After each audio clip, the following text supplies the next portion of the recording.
My guest today is Ivo Da Silva, broadcaster, local goldfields identity, and tragic sports tragic.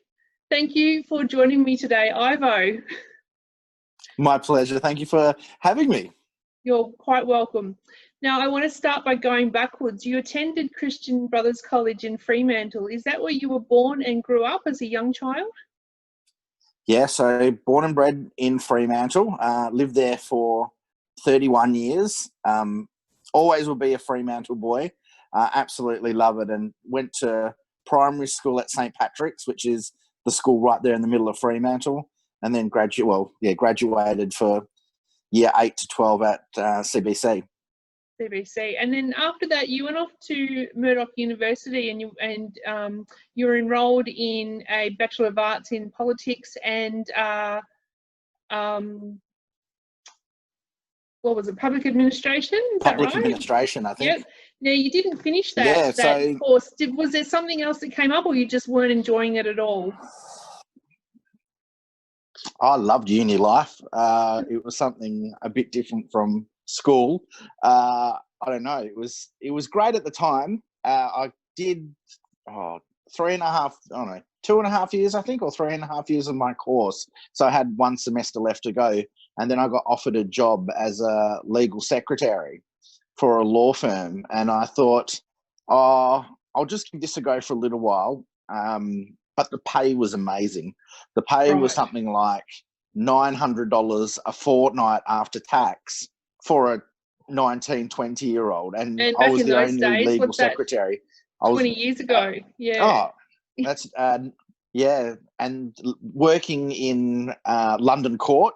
So I would go to London Court every day, and it was just sensational. Absolutely loved it. So was it that work that you got into with that law firm? Is that what led you into the consumer protection roles? Because I see that you've gone backwards and forwards in consumer protection over the years. You've kind of gone in, come out, gone back again, and that career kind of went for around 18 years. So is that where that all started?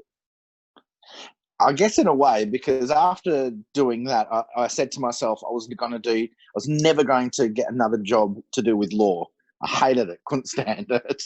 And then I went to Ray White Real Estate. And I don't know if you know their Saturday and Sunday paper. If you go into the middle of it, they do the Sunday and Saturday spread. And they've got 64 adverts of houses throughout the state. And it was my job to organise those 64 ads every week. And it was such a pain. So after finishing that, I said to myself, as I said, I'm never going to do anything in law, and I'm never going to do anything in real estate.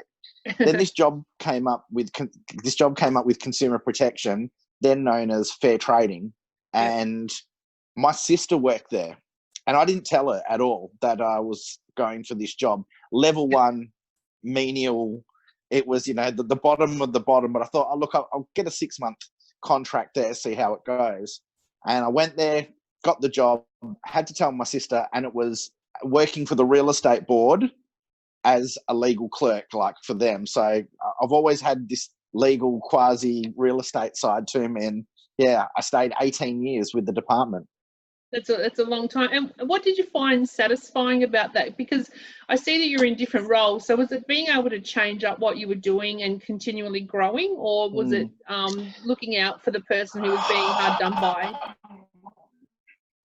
A lot of it has to do with social justice. I do totally believe in it, that somebody who has nowhere else to go has been trodden on by, say, a landlord or a business and not getting their rights under law, that there is a place to go to that will help you. That's always been something to me that I really enjoyed. But also just being in an environment that caters for you, that really does have those different aspects to go into. So I was the board secretary of the real estate board. I was also board secretary of the motor vehicle dealers board. I was a compliance officer. I was a conciliation officer. I did change it up quite a bit, but loved all of it, and ended up for 3 months only in Kalgoorlie Boulder, and that's 9 years ago now. I was just going to say, obviously, that's the job that brought you to Kalgoorlie, and you've stayed. Now, I know for a fact that you've really settled here and really made your mark in the town. What do you love most about Kalgoorlie? The community. Ever since I'd jumped off the plane as somebody who didn't know a soul, didn't know anybody in town, never been to Kalgoorlie, got off the plane and went, oh, okay, what am I going to do? So the place that I worked for, being consumer protection, there's labour relations with it.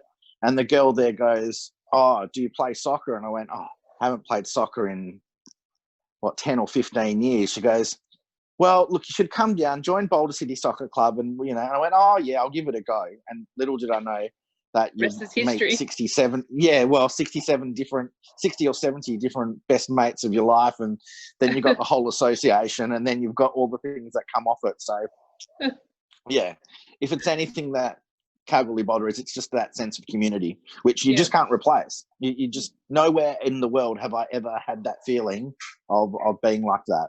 Yeah.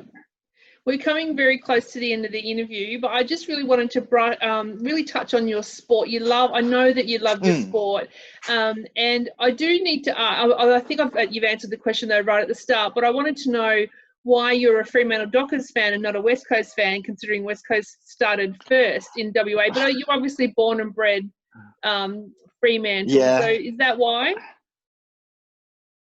Yeah, look, I won't lie. I was a West Coast Eagles supporter right up until Fremantle came into the competition. Yeah, when Freo came in, I thought, oh, yeah, I'll support both teams. It should be great. 9 derby victories in a row for West Coast. All the West Coast supporters were a little bit nasty to me, so that's why now I despise West Coast. I hate them worse than Collingwood. So nothing better than beating a derby victory by 1 point. That's just the sweetest of sweetest victories. That's true. Oh, listen, Ivo, we've got through our time really quickly, and I hope we've covered a few things, but I'd really like to thank you for joining me today for this interview and sharing a little bit about yourself, and all the best. I know that you've taken on a new role at the ABC as a broadcaster. I did want to touch on that, but you've started on your Saturday morning show and now you're chief of staff for a little while, so you've really made your way into the inroads in ABC. But thank you very much for joining me for the interview today. No, thank you for the opportunity.